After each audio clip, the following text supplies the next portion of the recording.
നമസ്കാരം, ഇൻസൈഡിലേക്ക് സ്വാഗതം. താൻ ചെയ്ത എല്ലാ കുറ്റങ്ങളും ഏറ്റുപറഞ്ഞത് ഫർസാനയോടാണ്. ഏറ്റവും ഒടുവിൽ അവൾ ചോദിച്ച ഒരൊറ്റ ചോദ്യം, ആ ചോദ്യത്തിൽ തന്നെയാണ് അവളെയും ക്രൂരമായി തലയ്ക്കടിച്ച് കൊലപ്പെടുത്താനായി അഫാൻ തീരുമാനിച്ചത്.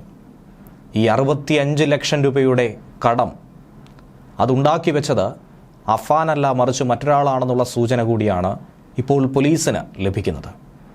ഈ കൊലപാതകത്തിനൊക്കെ തന്നെ കാരണം മരണത്തെ മുഖാമുഖം കണ്ടിട്ട് പോലും ആ ഉമ്മ മകനെ ഇട്ടുകൊടുക്കാത്തത്, മകൻ്റെ പേര് പറയാത്തത് ആ കാരണത്താലാണ് എന്നുള്ള സൂചനയാണ് ഇപ്പോൾ പോലീസ് സംഘത്തിനും ലഭിക്കുന്നത്. ആദ്യം പറഞ്ഞതുപോലെ തന്നെ സാമ്പത്തിക ബാധ്യതയിലുണ്ടായ പ്രശ്നങ്ങൾ തന്നെയാണ് ഈ കൊലകൾക്കൊക്കെ തന്നെ കാരണമായിട്ടുള്ളത്, അല്ലെങ്കിൽ അഫാനെ കൊല ചെയ്യാൻ പ്രേരിപ്പിച്ചത്. നാടിനെ തന്നെ നടുക്കിയ വെഞ്ഞാറമൂട് കൂട്ടക്കൊലക്കേസിലെ പ്രതിയായ അഫാൻ പോലീസിന് കൊടുത്ത മൊഴികളിൽ ചിലതിപ്പോൾ പുറത്തു വരികയാണ്. മുത്തശ്ശിയായ സൽമാ ബീവിയോട് ഒരു വാക്ക് പോലും സംസാരിക്കാൻ നിൽക്കാതെ അങ്ങേയറ്റം പകയോടുകൂടി നേരിട്ട് കണ്ട ഉടൻ തന്നെ തലയ്ക്കടിച്ച് കൊലപ്പെടുത്തിയെന്നാണ് ഇയാൾ വെളിപ്പെടുത്തിയിരിക്കുന്നത്. മാതാവ് ഷെമിയെ എപ്പോഴും കുറ്റപ്പെടുത്തുന്ന ഈ ഉമ്മയെ എങ്ങനെയും തീർക്കുക എന്ന ലക്ഷ്യം മാത്രമായിരുന്നു അഫാൻ ഉണ്ടായിരുന്നത്. നിരന്തരമായി തൻ്റെ ഉമ്മയെ കുറ്റപ്പെടുത്തിയത് സഹിക്കാൻ കഴിയാതെ നിവർത്തികെട്ടാണ് പാങ്ങോട്ടെത്തി മുത്തശ്ശിയെ അതിക്രൂരമായി കൊലപ്പെടുത്തിയത്. തങ്ങൾക്കുണ്ടായ സാമ്പത്തിക പ്രതിസന്ധിക്കുള്ള മൂലകാരണം തൻ്റെ ഉമ്മയാണെന്ന് നിരന്തരം കുറ്റപ്പെടുത്തുമായിരുന്നു. എപ്പോഴും അതിൻ്റെ പഴി ഉമ്മ കേൾക്കേണ്ടി വരും. ഇത് കേട്ട് സഹിക്കാൻ കഴിയാതെ അതിലുള്ള വിരോധം മൂലമാണ് ഇങ്ങനെ ഒരു നീക്കം നടത്തിയത്, കടുത്ത പ്രതികാരം. അതേ ചൊല്ലി നിരന്തരം അഫാനുമായി ഇവർ വഴക്കിടുമായിരുന്നു. അതുമാത്രമല്ല, നാട്ടുകാരോടും വീട്ടുകാരോടും ബന്ധുക്കളോടും ഒക്കെ തന്നെ ഇത് പറഞ്ഞുകൊണ്ട് നടക്കുമായിരുന്നു. മാതാവിനെ അങ്ങനെ എപ്പോഴും കുറ്റം പറയുന്നത് തനിക്ക് സഹിക്കാൻ കഴിഞ്ഞിരുന്നില്ല. അത്രയധികം ഉമ്മയെ ഇഷ്ടമായിരുന്നു. അറസ്റ്റ് നടക്കുന്നതിന് മുൻപ് പാങ്ങോട് സിഇയോട് വെളിപ്പെടുത്തിയ കാര്യങ്ങളാണ് ഇതൊക്കെ തന്നെ. മുത്തശ്ശിയുടെ വീട്ടിലേക്ക് പോയത് കൊല്ലണമെന്ന ഒരൊറ്റ ലക്ഷ്യത്തിലായിരുന്നു. അതിൽ കുറഞ്ഞൊന്നും തന്നെ അഫാൻ്റെ മനസ്സിലില്ലായിരുന്നു. കൊല നടത്തിയ ശേഷം 1.5 പവൻ്റെ മാലയും എടുത്ത് തിരിച്ചിറങ്ങിപ്പോന്നു. ഉമ്മ മരിച്ചുവെന്ന് കരുതിയായിരുന്നു പിന്നീട് പുറത്തിറങ്ങിയത്. മുത്തശ്ശിയുടെ മാല പണയം വെച്ച് 74,000 രൂപ വാങ്ങി. അതിൽ 40,000 രൂപ കടം വീട്ടി അതിനുശേഷം പിതൃ സഹോദരൻ ലത്തീഫിൻ്റെ വീട്ടിലേക്കെത്തി. കേവലം 9 മിനിറ്റ് നേരം മാത്രമാണ് അമ്മുമ്മയുടെ വീട്ടിൽ, സൽമാ ബീവിയുടെ വീട്ടിൽ ചിലവഴിച്ചത്. സൽമാ ബീവിയെയും ലത്തീഫിനെയും അയാളുടെ ഭാര്യയെയും കൊലപ്പെടുത്തിയതൊക്കെ ഫർസാനയോട് അഫാൻ ഏറ്റുപറഞ്ഞു. അതിനുശേഷം അതിക്രൂരമായി ഫർസാനയെയും കൊല ചെയ്തു. എന്തുകൊണ്ടെന്നാൽ ഫർസാന ചോദിച്ച ഒരൊറ്റ ചോദ്യം, അഫാനെ, നീ ഇതെല്ലാം ചെയ്തിട്ട് ഇനി നമ്മൾ എങ്ങനെയാണ് സന്തോഷമായി സ്വസ്ഥമായി ജീവിക്കുക എന്നാണ് ചോദിച്ചത്. ജീവിക്കാൻ കഴിയില്ല എന്ന് അഫാന് മനസ്സിലായതോടെ ഫർസാന ഈ ചോദ്യം ചോദിച്ചതോടെ ചുറ്റിക കൊണ്ട് തലയ്ക്കടിച്ച് കൊലപ്പെടുത്തിയെന്നാണ് ഇയാൾ മൊഴി നൽകിയത്. എന്തായിരുന്നാലും ഇനി ജീവിക്കാൻ കഴിയില്ല എന്നുള്ള കാര്യം അഫാൻ ഉറപ്പായിരുന്നു. അതുകൊണ്ട് തന്നെ തീരുമാനിച്ചുറപ്പിച്ച് തന്നെയാണ് കൊലപ്പെടുത്തിയത്. മുകളിലത്തെ മുറിയിൽ ഫർസാനയുടെ മരണം ഉറപ്പാക്കി കസേരയിൽ ഇരുത്തിയ ശേഷം താഴേക്കിറങ്ങി വന്ന് അനുജൻ അഫ്സാനെ ഉടൻ തന്നെ ചുറ്റികയ്ക്ക് തലയ്ക്കടിച്ച് വീഴ്ത്തുകയായിരുന്നു. സാജിദയെ കൊല്ലണമെന്ന ഉദ്ദേശമൊന്നും തന്നെ ഇല്ലായിരുന്നു, അതായത് ലത്തീഫിൻ്റെ ഭാര്യയെ. എന്നാൽ ഈ വിവരം പുറത്തു പോകാതിരിക്കാൻ മറ്റൊരു നിവൃത്തിയും ഇല്ലാത്തതുകൊണ്ട് അവരെ കൂടി കൊലപ്പെടുത്തേണ്ടി വന്നു എന്നാണ് അഫാൻ പറയുന്നത്. തലയ്ക്കടിയേറ്റ് ലത്തീഫ് നിലത്ത് വീണപ്പോൾ അടുക്കളയിൽ നിന്നും ഷാഹിദ ഓടി വന്നു. ഇത് കണ്ടയുടൻ തന്നെ നിലവിളിക്കാൻ ശ്രമിച്ചു. വളരെ വേഗത്തിൽ മറ്റൊന്നും നോക്കിയില്ല, തലയ്ക്കടിച്ച് വീഴ്ത്തി.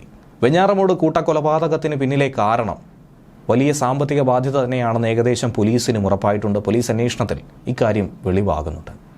14 പേരിൽ നിന്നായി 65 ലക്ഷം രൂപ അഫാനും ഉമ്മയും ചേർന്ന് കടം വാങ്ങിയിരുന്നു. ഇതൊന്നും തന്നെ തിരിച്ചു കൊടുക്കാൻ പറ്റാത്ത അവസ്ഥയിലേക്ക് എത്തിയിരുന്നു. സാമ്പത്തിക അച്ചടക്കമില്ലായ്മ തന്നെയാണ് അവരെ ഈ നിലയിലേക്ക് എത്തിച്ചത്. ഏറ്റവും ഒടുവിൽ വായ്പ നൽകിയവരൊക്കെ നിരന്തരം പണത്തിന് വേണ്ടി വീട്ടിൽ കയറിയിറങ്ങി, കുടുംബത്തെ ശല്യപ്പെടുത്തി. മറ്റ് നിവൃത്തി ഒന്നും തന്നെ ഇല്ലാതായി. അങ്ങനെ കുടുംബമായി കൂട്ടത്തോടെ ആത്മഹത്യ ചെയ്താലോ എന്ന് ഒരു ഘട്ടത്തിൽ തീരുമാനിച്ചതുപോലുമായിരുന്നു. എന്നാൽ അതിനുള്ള ധൈര്യം ലഭിക്കാതെ വന്നതോടെ, മറ്റു മാർഗങ്ങൾ മുന്നിലില്ലാതെ വന്നതോടെയാണ് അഫാൻ എല്ലാവരെയും കൊലപ്പെടുത്തി തൻ്റെ ജീവിതവും അവസാനിപ്പിക്കാനായി തീരുമാനിച്ചത്. എന്നാൽ പോലീസ് പറയുന്നതാകട്ടെ പരസ്പര വിരുദ്ധമായി. ഓരോ സമയത്തും അഫാൻ പറയുന്ന കാര്യങ്ങളിൽ വ്യക്തതയില്ല. അതുകൊണ്ട് പൂർണ്ണമായും മുഖവിലക്കെടുക്കാൻ കഴിയുന്നുമില്ല. എന്നിരുന്നാലും അഫാനിൽ നിന്നും അഫാൻ്റെ ഉമ്മയിൽ നിന്നും പണം കടം വാങ്ങി ഇത്ര ലക്ഷം രൂപയുടെ ബാധ്യതയുണ്ട് എന്നുള്ള കാര്യത്തിൽ ഏകദേശം ഒരു സ്ഥിരീകരണം വന്നിരിക്കുകയാണ്. ക്യാൻസർ രോഗി കൂടിയായിട്ടുള്ള അമ്മ ഷെമിയുടെ ചികിത്സയ്ക്കും അനുജൻ്റെ പഠനത്തിനും പണം ആവശ്യപ്പെട്ട് കൊടുക്കാത്തതിൻ്റെ പക അമ്മുമ്മയോട് ഉണ്ടായിരുന്നുവെന്നാണ് ആദ്യം പോലീസിനോട് പറഞ്ഞത്. പിന്നാലെയാണ് മറ്റു വിഷയങ്ങൾ കൂടി, ഉമ്മയെ കുറ്റപ്പെടുത്തുന്ന കാര്യങ്ങൾ കൂടി പുറത്തു വന്നിരിക്കുന്നത്. എന്തായിരുന്നാലും സാമ്പത്തിക പ്രതിസന്ധി ഈ ക്രൂരതയ്ക്ക് വഴിയൊരുക്കിയെന്ന നിഗമനത്തിൽ ഉറച്ചു നിൽക്കുന്നു പോലീസ്. അഫാന്റെ പിതാവ് അബ്ദുൾ റഹീം പോലീസിന് കൊടുത്ത മൊഴിയും ഇതോടൊപ്പം തന്നെ പുറത്തു വരുന്നുണ്ട്. ഈ പറഞ്ഞ 65 ലക്ഷം രൂപ തൻ്റെ കുടുംബത്തിന് ഇത്രയധികം ബാധ്യതയുണ്ട് എന്ന കാര്യം അറിയില്ലായിരുന്നു എന്നാണ് പറയുന്നത്. വിദേശ രാജ്യത്ത് ഒളിവിൽ കഴിയുന്ന പിതാവിനെ കഴിഞ്ഞ ദിവസം ബുദ്ധിമുട്ടി തന്നെയാണ്, ഏറെ പണിപ്പെട്ട് തന്നെയാണ് നാട്ടിലേക്ക് എത്തിച്ചത്. ഉള്ളുലയുന്ന കാഴ്ചകൾ തന്നെയായിരുന്നു കഴിഞ്ഞ ദിവസങ്ങളിൽ നമുക്ക് കാണാൻ സാധിച്ചത്. ബാങ്ക് ലോണും ബന്ധുവിൻ്റെ കയ്യിൽ നിന്ന് വാങ്ങിയതും ഉൾപ്പെടെ തനിക്കറിയാവുന്നത് 15 ലക്ഷം രൂപയുടെ കടമായിരുന്നു. അതിനപ്പുറത്തേക്ക് ഒന്നും അറിയില്ല എന്നാണ് റഹീമും പോലീസിനോട് പറയുന്നത്. ഇതുകൂടാതെ അഫാൻ ഒരു പെൺകുട്ടിയുമായി അടുപ്പമുള്ള വിവരം അത് തനിക്കറിയാമായിരുന്നു. ആ കുട്ടിയുടെ മാല പണയം വെച്ചിരുന്നു. അത് തിരിച്ചെടുത്ത് കൊടുക്കാനായി 60,000 രൂപ ഏതാനും ദിവസങ്ങൾക്ക് മുൻപ് നാട്ടിലേക്ക് അയച്ചുവെന്നും റഹീം പറഞ്ഞു. സാമ്പത്തിക ബാധ്യത ഉള്ളതുകൊണ്ട് തന്നെ 4 മാസമായി വിദേശത്ത് ഒളിവിൽ കഴിയുകയായിരുന്നു. നാട്ടിലേക്ക് എപ്പോഴും വിളിക്കാൻ കഴിയാത്ത ഒരു സാഹചര്യവുമായിരുന്നു. അതുകൊണ്ട് തന്നെ ഈ അടുത്ത സമയത്ത് നാട്ടിൽ നടന്നതിനെപ്പറ്റി ഒന്നും തന്നെ തൻ്റെ കുടുംബത്ത് സംഭവിച്ചതിനെക്കുറിച്ച് പോലും കൃത്യമായി റഹീമിന് അറിയില്ല എന്നുള്ളതാണ് യാഥാർത്ഥ്യം. അഫാൻ്റെ അമ്മ ഷെമീന ചിട്ടി നടത്തിയും മറ്റും കടക്കടിയിലാവുകയാണ് ചെയ്തത്. സാമ്പത്തിക ഞെരുക്കം കടുത്തപ്പോൾ അത് പരിഹരിക്കാനുള്ളൊരു മാർഗമെന്ന രീതിയിലാണ് ചിട്ടി നടത്താൻ ശ്രമിച്ചത്. പക്ഷേ അതിലും വലിയ തലവേദന തന്നെയാണ് ഉണ്ടായത്.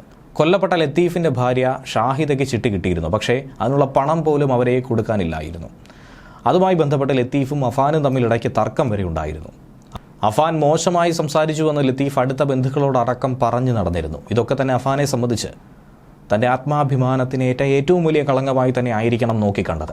അഫാനെതിരെ അമ്മ ഷെമീന ഇതുവരെയും മൊഴി കൊടുക്കാത്തതും രക്ഷിച്ച് ചേർത്ത് പിടിക്കാനും ശ്രമിക്കുന്നതിൻ്റെ കാരണവും ഇതുതന്നെയാണ്. മകന് മറ്റ് നിവൃത്തിയൊന്നും തന്നെ ഇല്ലാതെ തങ്ങളെയൊക്കെ തന്നെ അവസാനമായി രക്ഷിക്കാനുള്ള ശ്രമമാണ് ഈ നടത്തിയതെന്നാണ് ഒരു പക്ഷേ ഉമ്മ ഷെമീനയും വിശ്വസിക്കുന്നത്. താൻ കട്ടിൽ നിന്നും വീണ് പരിക്ക് പറ്റിയെന്നാണ് മജിസ്ട്രേറ്റിന് മൊഴി കൊടുത്തിരിക്കുന്നത്. അത് ആവർത്തിച്ചു പറയുന്നു. ഏകദേശം 45 മിനിറ്റ് നേരത്തോളം ആശുപത്രിയിൽ മൊഴി രേഖപ്പെടുത്താനായി മജിസ്ട്രേറ്റും പോലീസ് സംഘവും ഉണ്ടായിരുന്നു. ആരോഗ്യനിലയിൽ ഇപ്പോൾ കുഴപ്പമൊന്നും ഇല്ലാത്തതുകൊണ്ട് പ്രതി അഫാനെ വെള്ളിയാഴ്ച തിരുവനന്തപുരം മെഡിക്കൽ കോളേജ് ആശുപത്രിയിൽ നിന്നും മെഡിക്കൽ സെല്ലിലേക്ക് മാറ്റി. സുരക്ഷ മുൻനിർത്തി കനത്ത പോലീസ് കാവൽ തന്നെയാണ് പേവാർഡിലെ സ്റ്റുഡൻസ് റൂമിൽ ഇതുവരെ താമസിപ്പിച്ചിരുന്നത്.